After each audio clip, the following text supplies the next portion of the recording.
ಕ್ಯಾರಮನೆ ಸಮೃದ್ಧಿ ಯೋಗಾನಂದ ಅವರು ಕ್ಯಾರಮನೆಯಿಂದ ಫೋನ್ ಮಾಡಿದ್ರು ಹಾವು ಇದೆ ಅಂತೇಳಿ. ಆದರೆ ಅವ್ರಿಗೆ ಯಾವ ಹಾವು ಅಂತ ಗೊತ್ತಾಗಿಲ್ಲ ಫಸ್ಟಲ್ಲಿ. ಆಮೇಲೆ ನೋಡಿಬಿಟ್ಟು ಹೇಳಿ ಅಂತ ಹೇಳಿದೆ.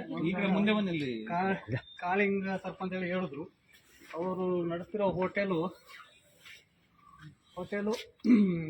ಕೌಂಟ್ರಲ್ಲಿ, ಗ್ಯಾಸ್ ಕೌಂಟ್ರಲ್ಲಿ ಕೆಳಗಡೆ ಮಲಗಿತ್ತು.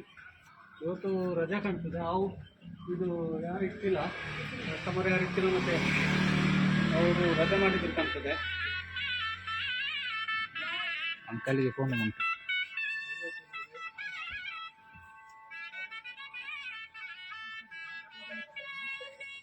ರಜೆ ಮಾಡಿದ್ರು ಕಾಣ್ತದೆ.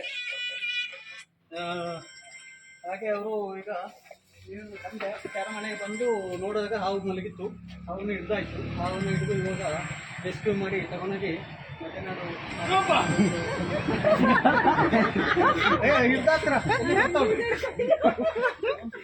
ಸರಿ ಆಮೇಲೆ ಕಳ್ಬಿಡಿ. ಅವರೇ ಎದುರು ಅವರು ಬಂದವ್ರೆ.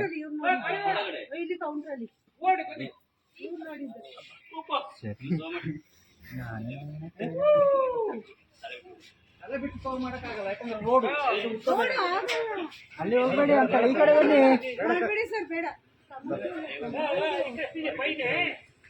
ಹೋಟೆಲ್ ಬ್ಯಾಂಗ್ಳೂರ್ ತೆಪ್ಪಿಸಿನ ಫಾರಿನ್ ಇಂಪೋರ್ಟೆಂಟ್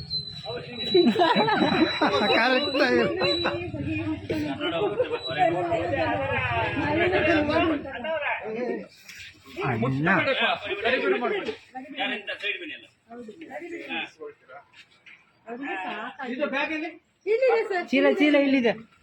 ಚೀಲ ಅವರ ಕೋಲು ಸರ್. ಇದು ಬೆಂಡ ಕಾಲರ್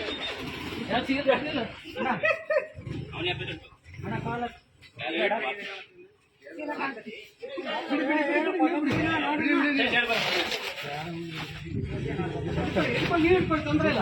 ಚೀಲ ಇಟ್ಕೊಳ್ಳಿ, ಆರಾಮಾಗಿ ಇಟ್ಕೊಳ್ಳಿ.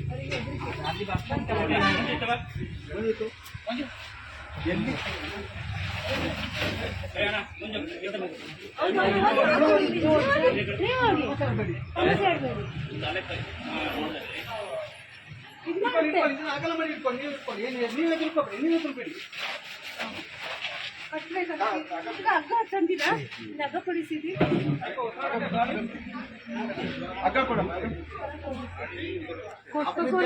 ಕೇರು ಕಾಂಬಳೆ